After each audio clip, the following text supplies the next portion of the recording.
LEGO Animal Crossing has disappointed many, and it's not for what you think. When LEGO announced its collaboration with Animal Crossing, the hype skyrocketed. Thousands of fans dreamed of sets full of charm, nostalgia, and endless possibilities. But now that they're out, not everyone is happy. So what's up, LEGO fans? It's Legonymous, and today we're going to talk about something that not many dare to say out loud. What if LEGO Animal Crossing isn't working out as we expected?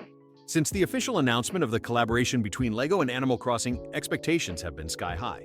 We're talking about two of the most beloved brands in very different communities, but who curiously share something very important: creativity.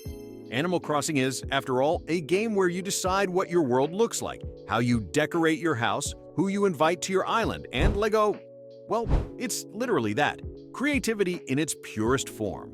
So, when it was announced that the two universes would be merging, we all went a little crazy. The first teasers were full of excitement. The pastel colors, the iconic characters like Tom Nook, KK Slider, Isabelle, all perfectly translated into minifigure style.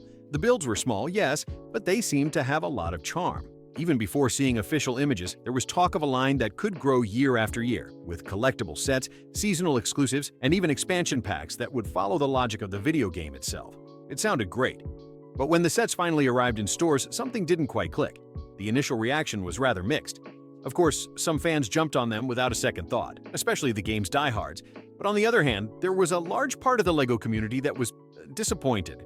The sets were small, with few pieces, very much geared toward free play, and with prices that many considered a bit high for what they offered. And that sparked a rather large debate. Was LEGO trying to take advantage of the license's popularity without offering a truly solid product? And mind you, this doesn't mean the sets are bad. Visually, they're super cool, and for kids or even very loyal Animal Crossing fans, they'll probably do the job. But the problem is that many people expected something more. Something with more detail, more buildability, more real LEGO value. Because of course, if you present yourself as a line with the potential to grow and compete with licenses like LEGO Super Mario or even LEGO Friends, people expect more in terms of design and expansion. In forums and online communities, we started seeing a lot of comments like, "I love Animal Crossing, but I'm not going to spend 80 euros on this." Or, "This looks like a junior set with cute minifigs." And yes, it may seem a bit harsh, but ultimately, it's the community that decides whether a LEGO line has a future or not. Sales have been acceptable, but not explosive, and that's already starting to be a sign.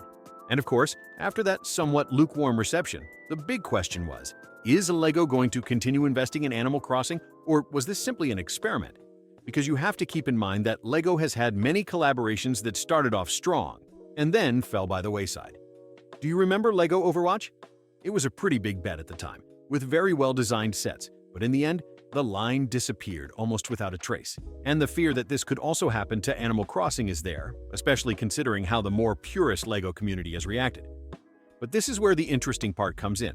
Because while the line has raised eyebrows, it has also opened the door to a new way of playing with LEGO.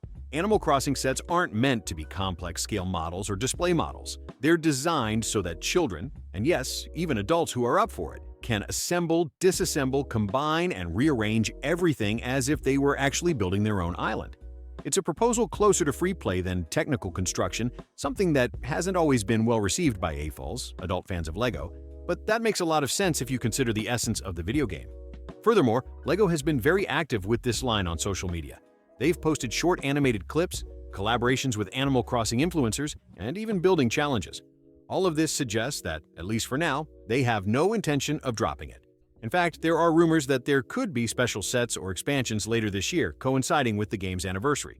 There's no official confirmation yet. But some insiders have mentioned that LEGO is testing new set formats to continue experimenting with these more relaxed licenses. And another thing we can't ignore is the impact it's had on the community of creators. Because while the official sets haven't convinced everyone, there are a staggering number of Animal Crossing MOCs, my own creations, that are simply spectacular. From entire islands recreated in exquisite detail to personalized houses for each villager. And some users have taken this to the next level, even creating digital instructions so other fans can replicate them at home. In other words, while LEGO has kept things simple, the community has managed to make the most of the idea. So, is this a failed line? Or is it just the first step towards something bigger? I think it depends entirely on how LEGO reacts in the coming months. If they listen to the community and dare to push the boundaries with the design and size of the sets, Animal Crossing could become a very powerful addition to the LEGO catalog. But of course, this is where things get really interesting, because there's a big difference between how LEGO has approached the official Animal Crossing line and how fans wanted it to be. Many were expecting more complex sets, like a detailed replica of City Hall, Tom Nook's house, or even a Dodo Airlines station with its small plane. Something more collectible, more designed for the adult fan who has been playing the series for years. But instead, what we've had are very simple, colorful sets with large pieces, more designed for a young audience. And that has generated a small internal war within the community. Should LEGO focus on adults or children? And honestly, I understand both sides. On the one hand, Animal Crossing is a beloved franchise with players of all ages. It's not just a game for kids. There are adults who have spent hours decorating their islands, collecting furniture, organizing flower roots, and building true wonders in the game. And of course, many of them expected LEGO to offer a more complex experience, as it has done with Star Wars, Harry Potter, or even some Mario sets. But on the other hand, we must keep in mind that LEGO knows exactly what market it's targeting.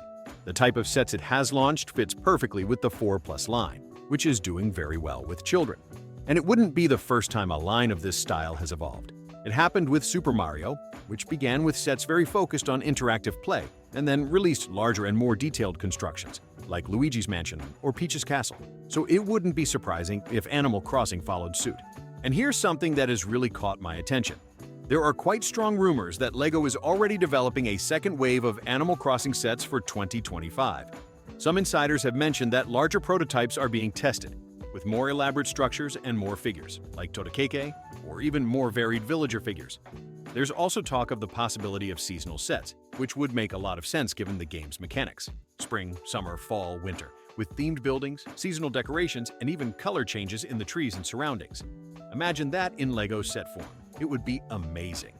There's no official confirmation yet, but seeing how the community has responded, between complaints and praise, I wouldn't be surprised if LEGO is taking note and preparing something more ambitious. Because in the end, if there's one thing LEGO has proven time and time again, it's that it knows how to evolve its product lines to maintain public interest. It did it with Ninjago, it did it with Mario, and it could do it again now with Animal Crossing. But only time will tell if this was a passing experiment or the beginning of a new successful franchise. And well, that's all for today. If you enjoyed the video and want to keep up to date with all the happenings in the LEGO world, from leaks and news to crazy rumors that might come true, I invite you to subscribe to the channel. Here we speak openly with all the up-to-date information, and always with that geeky touch that only those of us who love LEGO understand. Plus, there's some really big stuff coming this year. And believe me, you won't want to miss it. See you in the next video, and long live the Brick Hype!